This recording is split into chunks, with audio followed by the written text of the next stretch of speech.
My name is Casey Short. I organized the protest, the peaceful protest in La Mesa. I also organized this last peaceful protest in Santee, and I helped organize the protest that happened last Thursday in downtown San Diego, that peaceful protest that ended up marching from SDPD all the way to North Park. March with us! March with us!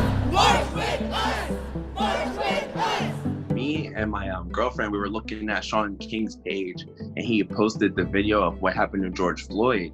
I remember watching that video, and I ended up crying, and I couldn't believe that had happened. And I couldn't believe I was watching a video that lasted 9 minutes. So when I saw that, and then I saw the arrest of Army Johnson in La Mesa, and I said, wow, like this is happening in San Diego at the same time.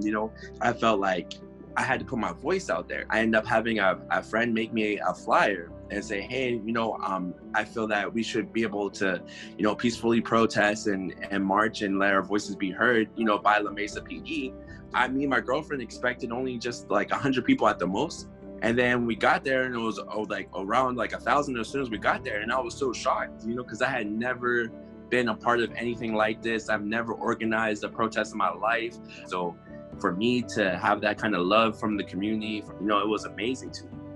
I've never seen a group of people united with so many different races of people. So it was the first time that I've ever seen since living in San Diego. I moved out here about like 5 years ago, but it was the first time I've seen so much diversity in the same movement. And seeing the older generation as well. There was a lady that had told my girlfriend that, she had been protesting and wanting something like this to happen for over 40 years. So for me to be able to take that lead and be like, hey, I want to go ahead and do this and have so many people come out, it was definitely one of the most amazing experiences of my entire life. Like even serving my country and, fighting in Afghanistan, that was like my #1 moment in history. Like I can always say that I'm a veteran.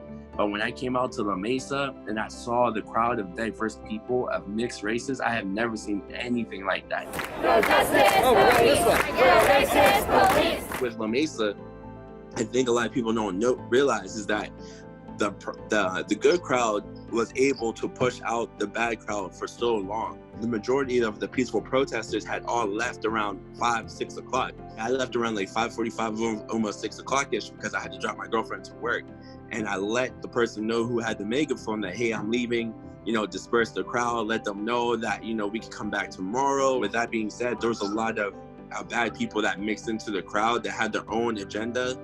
La Mesa was a learning example for all of San Diego, because I think it showed that both sides, it showed that everybody has the right to peacefully protest. And then at the same time, it also showed that emotions are very high for a lot of people in San Diego. And there's a lot of people out there that have dealt with police brutality, family members being killed, and situations where, if could have been cooler heads could have prevailed and, the life wouldn't have been taken. And I think that what you need to do is the police have to have an understanding of the community.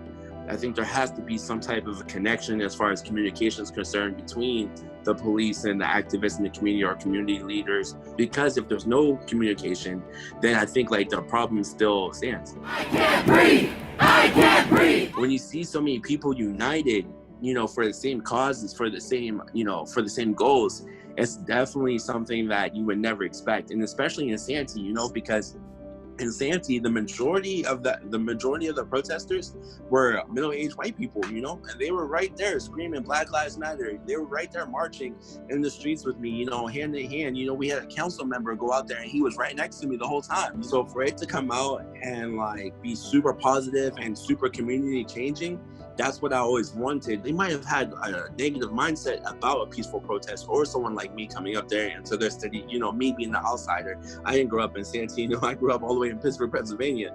But me being an outsider coming to your town like, hey, your town's racist, they call it Clanty as a joke. So like for me to come over there and have those open dialogue conversations with people that have power in that community, and then they're like, wait a minute, okay, what can we do to make people feel more welcome here? I think because the younger generation, they kind of have a push of where they're around people that are more diverse. So now they have an understanding that older generations might not have had. you have them being the ones that want to take the lead, don't want to take the charge, because they realize that these things that have been happening around, in the United States aren't right at all. Another thing that they have is social media is on their side. And that's why you can make changes that you probably wouldn't be able to make 20, 30 years ago, especially like what happened with the Rodney King riots. I do believe that, the fight's not over. I think that if you really do want change and you're not doing this for clout, you're going to have to keep on protesting until you start seeing some of those demands be reached that you're protesting for. The most important thing that I can tell people that will make the most positive change is about unity. Instead of differentiating because you're Black and you go through this, and you're Mexican, you go through that, instead of people separating themselves because of race, I want people to come together because of their race. I believe that this civil rights movement right now that's happening in 2020 will end up being that catalyst that pushes that positive change in the world. So if we can keep on with this momentum and keep people unified, we can definitely change the world.